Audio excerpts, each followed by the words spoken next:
سر فرمائی دیجیے گا کہ حکومت روز پریس کانفرنسز میں تاثر ایجنسیز کے دفاع میں اترنے کا دے رہی ہے، نہ کہ عدلیہ کے تحفظات کا ادراک رکھنے والا تاثر جو پرسیپشن بن رہا ہے اور بڑا واضح بن رہا ہے۔ طلال چودھری، عطا تارڑ، اعظم نذیر تارڑ، پھر فیصل واڈا صاحب براہ راست ججز پر تنقید کر رہے ہیں، آپ تو کھل کر عدلیہ کے سامنے آ گئے ہیں۔ ہمارا تو یہ توقع تھی، آج بھی ہے، کہ جب عوام کا جو حق تھا 70 ارب روپے کی جو لوٹ کا پیسہ تھا کہ وہ عوام کے خزانے میں جائے گا اور عدلیہ اس 70 ارب روپے کو عوام کے خزانے میں پہنچانے تک اس میں ہماری معاونت کرے گی۔ لیکن جب ہمیں نظر آتا ہے کہ بجائے یہ کہ وہ 190 ملین پاؤنڈ جو 70 ارب روپے بنتے ہیں ان کو بجائے عوامی خزانے میں ڈالنے کے، اس کا جو مجرم ہے اس کو جب آپ ضمانت دے دیں گے پھر سوال تو کھڑے ہوں گے۔ اور یہ سوال آپ نے درست بالکل اپنی انٹروڈکشن میں کہا کہ سوال تو آج کے نہیں ہیں۔ اب 2022 میں اگر سپریم کورٹ اپنی ججمنٹ کو الٹا کر پنجاب حکومت الٹا دے، یعنی سیاسی انٹرونشن کرے، تو پھر ہم کیا کہیں گے؟ یا آج کے جو 2 سپریم کورٹ کے ججز ہیں وہ آن ریکارڈ ہے کہنے ہوئے کہ یہ امپیریل جوڈیشری ہے اور یہ پولیٹیشنز ان روبز ہیں، تو ہم کیا کریں گے؟ اور جو وتیرے کا لفظ استعمال کیا یا آپ کی انٹرو میں، بھئی جو حکومت اس کی مجرم ہو،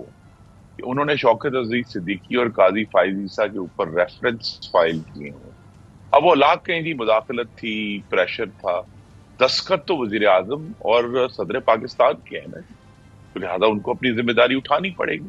تو لہٰذا یہاں ہم ایسی صورتحال میں ہے کہ پاکستان کی ریاست کا کوئی ستون جو ہے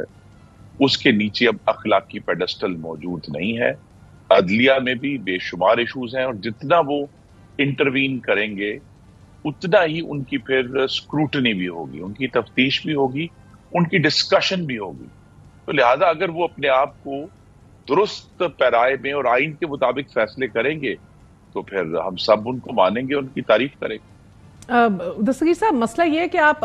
یقیناً 70 ارب بھی گنوا رہے ہیں، آج کے فیصلے کا بھی حوالہ دے رہے ہیں، مگر جو کام حکومت کے پاس کرنے کو تھے، پنڈورا لیکس تھیں، اب دبئی لیکس آ گئی ہیں، وہ تحقیقات تو کبھی کی نہیں، نہ پہل کی۔ آپ لوگوں کی گورنمنٹ تھی 16 ماہ کی، شہباز شریف صاحب کی فائل پڑی رہی ان کے سامنے، اس کو اٹھایا نہیں گیا، کوئی انویسٹیگیشن نہیں کرائی گئی FBR سے۔ آج بھی دبئی لیکس کے اوپر خواجہ آصف کہتے ہیں کہ کچھ نہیں نکلنا، یعنی کہ پہلی پتہ لگ گیا، مائنڈ نہیں ہے۔ تو کہنے کا مقصد یہ کہ سر اربوں تو ادھر ہم گنتے رہتے ہیں، چاہے وہ منی لانڈر ہوں، باہر منتقل ہو جائیں یا باہر سے لائے گئے اور غلط اکاؤنٹ میں جائیں، but the problem right now is بڑی پریڈیکمنٹ میں ہے سر گورنمنٹ۔ the problem is کہ 6 ججز ایک سٹینڈ لے کر کھڑے ہوئے ہیں اور تواتر کے ساتھ آپ کی حکومت جو ہے ان کے ہر سٹینڈ کی نفی کر رہی ہے، کبھی مس کانڈکٹ کی بات کرتی ہے، کبھی ٹائمنگ کے اوپر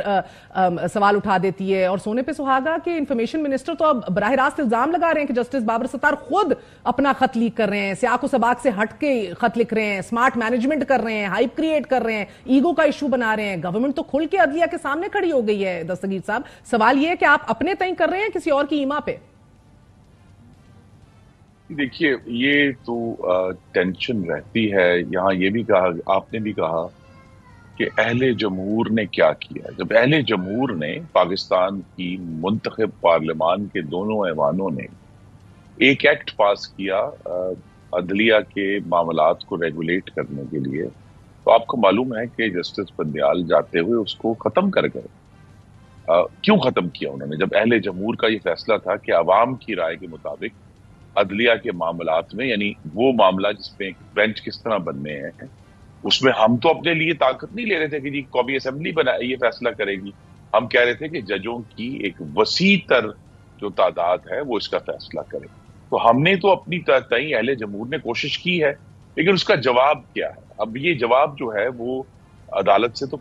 سوالات ہمیشہ کھڑے ہو گئے۔ جو انتظامیہ ہے یا منتخب حکومت ہے اس پہ تو سب سوال اٹھاتے ہیں، اب جو کہ جمہوریت کا حصہ ہے، لیکن یہ سوال تو اٹھے گا نا کہ وہ تمام جج جنہوں نے شوکت عزیز صدیقی کو برخاست کرنے کا حکم دیا، کیا ان کو کوئی سزا نہیں ملے گی؟ یا وہ جج جنہوں نے 1 کانسٹیٹیوشن ایونیو کو ریگولرائز کیا، یا بنی گالا کو 110 روپے فی اسکوائر فٹ کے اوپر ریگولرائز کیا، یا ڈوسلا ٹاور کے اوپر حملہ آور کیا، یا جس طرح